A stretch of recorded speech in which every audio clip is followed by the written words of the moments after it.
India और पाकिस्तान के बीच में टेंशन फिलहाल उस पॉइंट पर पहुंच गई है जहां पर एक गलती हिस्ट्री चेंज कर सकती है। कोई एक मिसफायर दो देशों की एक इलाके की लड़ाई से बढ़कर फुल फ्लेजेड वॉर या फिर वर्ल्ड वॉर में तब्दील हो सकता है। क्या वर्ल्ड वॉर 3 की चिंगारियां हवा में तैरने लगी हैं?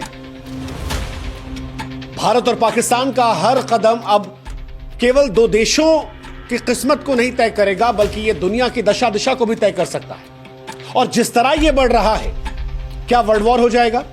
क्योंकि अगर वर्ल्ड वॉर हुई तो फिर पूरे विश्व को युद्ध खत्म कर देगा। इतिहास गवाह है कि कई बार युद्ध एक छोटी सी गलती से शुरू हुए और फिर दुनिया बर्बाद कर दी। वियतनाम का युद्ध एक गोलीबारी से शुरू हुआ था। क्यूबा मिसाइल संकट अविश्वास से पनपा था। कोसोवो का नरसंहार असंवेदनशील सियासत से हुआ था। लेकिन भारत और पाकिस्तान जो पहलगाम से शुरू हुए थे, ऑपरेशन सिंदूर से आगे बढ़े, अब एक दूसरे के शहरों पर जब लगातार ड्रोन और मिसाइल से हमले कर रहे हैं और जो परमाणु शक्तियों से लैस है, क्या वो दुनिया को तीसरे विश्व युद्ध में धकेल रहे हैं? देखिए, अगर आप उन लोगों में से हैं जिन्हें ये युद्ध फैसिनेट कर रहा है तो आपको बता दें कि युद्ध शुरू करना आसान है, रोकना नहीं। युद्ध का मजा सिर्फ उसे आता है जो दूर से देखता है। जो इसका हिस्सा बना है वो कभी युद्ध नहीं चाहता, ना वो सैनिक जो इसमें लड़ रहे हैं, ना उन सैनिक के परिवार वाले, ना वो जिन्होंने कभी इस युद्ध के दंश को सहा या करीब से देखा है। और भारत पाकिस्तान जो परमाणु शक्ति से लैस हैं, अगर उनके बीच में फुल फ्लेजेड वॉर हुई तो मानवता के पास दूसरा मौका नहीं बचेगा।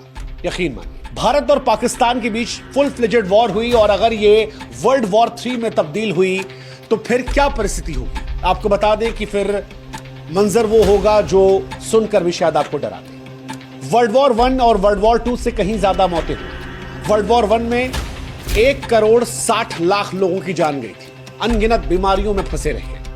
वर्ल्ड वॉर 2 जब आया तो इसमें मौतों की संख्या और ज्यादा बढ़ गई, 8.5 करोड़ के आसपास मौतें हुई, जिसमें हिरोशिमा और नागासाकी पर परमाणु बम भी शामिल था। हिरोशिमा में 70,000 लोग और नागासाकी में 40,000 लोग एक सेकंड में राख हो गए। लेकिन अगर इंडिया और पाकिस्तान फुल फ्लेजेड वॉर करते हैं, परमाणु वॉर करते हैं, तो फिर कहानी बिल्कुल अलग होगी। अगर ये दोनों देश अपने 50% हथियारों का भी इस्तेमाल करते हैं तो ये मान के चलिए 10 से 20 करोड़ लोग पहले घंटे में मर सकते हैं। उसकी वजह है, चाहे दिल्ली हो या कराची, इनकी आबादी घनी है। दिल्ली में 2.5 करोड़ से अधिक लोग हैं, कराची में 2 करोड़ से अधिक लोग हैं। आधुनिक हथियार इनके पास है जो 15 से लेकर 300 किलोटन की शक्ति रखते हैं। हिरोशिमा में 15 किलोटन का इस्तेमाल किया गया था और अब 300 किलोटन तक के हथियार हैं। आप सोचिए कितने गुना है। अब अगर हथियारों की ताकत बड़ी है तो तबाही का मंजर भी तो बड़ा होगा। अगर 100 किलोटन का मान लीजिए बम कराची या फिर दिल्ली पर गिर जाता है तो यकीन मानिए 5 से 10 किलोमीटर तक सब कुछ मलबे में तब्दील हो जाएगा। 20 किलोमीटर तक लोग जलकर राख हो जाएंगे। 30 किलोमीटर तक इमारतें जो हैं वो पूरी तरह से ढह जाएंगी। लाखों मौतें मिनटों में हो जाएंगी। करोड़ों ऐसे हैं जिनको इलाज नहीं मिलेगा। रेडिएशन का असर अलग आएगा।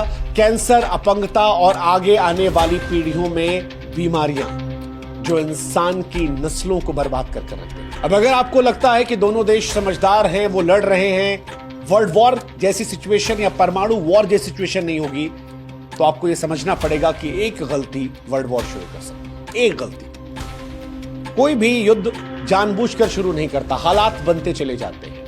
एक मिसफायर। आज भारत और पाकिस्तान के बीच तनाव की तपती रेत पर एक ऐसी गलती, एक मिसाइल का गलत निशाना, एक साइबर हमला, एक आतंकी साजिश या खुफिया जानकारी की चूक न केवल दोनों देशों को बल्कि पूरी दुनिया को तीसरे विश्व युद्ध की भट्टी में झोंक सकती है। ये दोनों देश ऐसे हैं जो परमाणु हथियारों से लैस हैं। गलतफहमी को सुधारने का वक्त शायद चंद मिनट भी ना मिले। उदाहरण के तौर पर एलओसी पर तनाव के दौरान एक मिसाइल अगर गलत निशाना साध लेती है तो दुनिया बदल सकती है। ऐसा पहले भी हुआ है।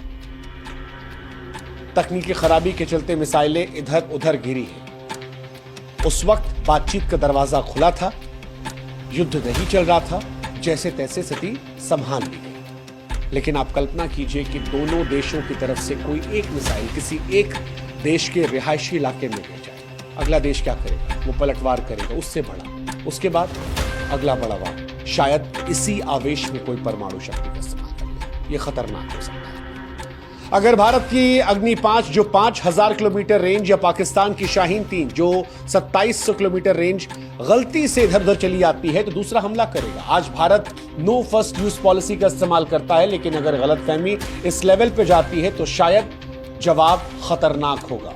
मिसाइलें हवा में होंगी। दिल्ली, मुंबई, कराची, इस्लामाबाद जैसे शहर मिनटों में मलबे में तब्दील हो सकते हैं। मौजूदा दौर में अगर कहीं कोई आतंकवाद हो जाता है तो यह भी विश्व युद्ध की तरफ धकेल सकता है। 2008 में मुंबई हमलों ने भारत को हिलाया था। 2019 के पुलवामा हमले ने बालाकोट हवाई हमले को जख्म दिया था। पहलगाम में जो कुछ हुआ उसके बाद भारत ने